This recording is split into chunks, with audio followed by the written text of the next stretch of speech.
As I wrote about the way my father made me feel when I was a child, I recognized that as a parent, I was repeating a negative pattern. When I was a boy, I swore that I would be different.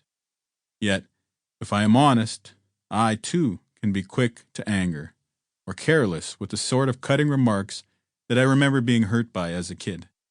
My father learned those behaviors in the residential school and modeled them as he raised me. The way I raise you will determine whether or not our family breaks that legacy of anger and hurt. I'm working to be a more patient, compassionate, and affectionate dad. It is not always easy. In fact, parenting is the hardest thing I have ever had to do. Yet when I gaze at your sweet faces, I know that you are worth it. I pray you know that you can achieve anything, and that you grow up to become kind and loving parents. If you do that, then we will have defeated colonization, at least in the only way that our family can. I love you, I value you, and yes, I would die for you. But I would much rather live for you. I hope that you share this story with other young people, especially with young sisters, who are too often the victims of violence, and with those who are too spirited, who too often feel ashamed of who they are. Tell them that you love them, that you value them, and that you will live a good life for them. My mom, your cuckoo, has always embodied this spirit. I guess the rest of us might be starting to come around. I have entered public life since writing this book. During the campaign in which I was elected as a provincial politician in Manitoba, I had to face the bad things I had done in the past, many of which are described in this book. As an Indigenous person participating in the Truth and Reconciliation Commission, I was used to being the one who was mistreated, who experienced racism, who had been damaged by colonization. Yet during that political storm, I was reminded that I have also been a person who has done harm. I sought out some of those who had been affected by my words, and I sat with them to listen so that I could better understand their feelings. During some of these moments, I could not help but remember Archbishop James Weisgerber and how he must have felt in some of the passages contained in this book. He worked to build a relationship, even if it meant he was put into difficult situations.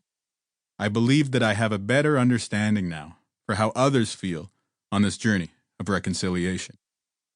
Part of the reason I was able to overcome that controversy and be elected was due to the transformation I have undergone as a person, one that stressed honesty, integrity, and good conduct. I had to learn to tell the truth before I could move towards reconciliation. This personal growth was made possible mainly by my bearing witness to your Detanun's journey. If life is a ceremony, then his was conducted in a good way. We mark the end of our ceremonies by singing the traveling song. The words to this ancient hymn are Ningosha, Anisha, Wenje Pamoseyen, words that name this book. They are a message from the Creator. Growing up, I was taught how to translate the words to that song, The Reason You Walk. This book is the story of how I learned what those words really mean. Hijawayinim. I love you guys. Wab Kinew, December 2016. Ningosha Anisha Wenje Pamoseyen. I am the reason you walk. Anishinaabe traveling song. Prologue. If you were to enter the center of the Sundance circle, then you would understand the beauty of what happens there.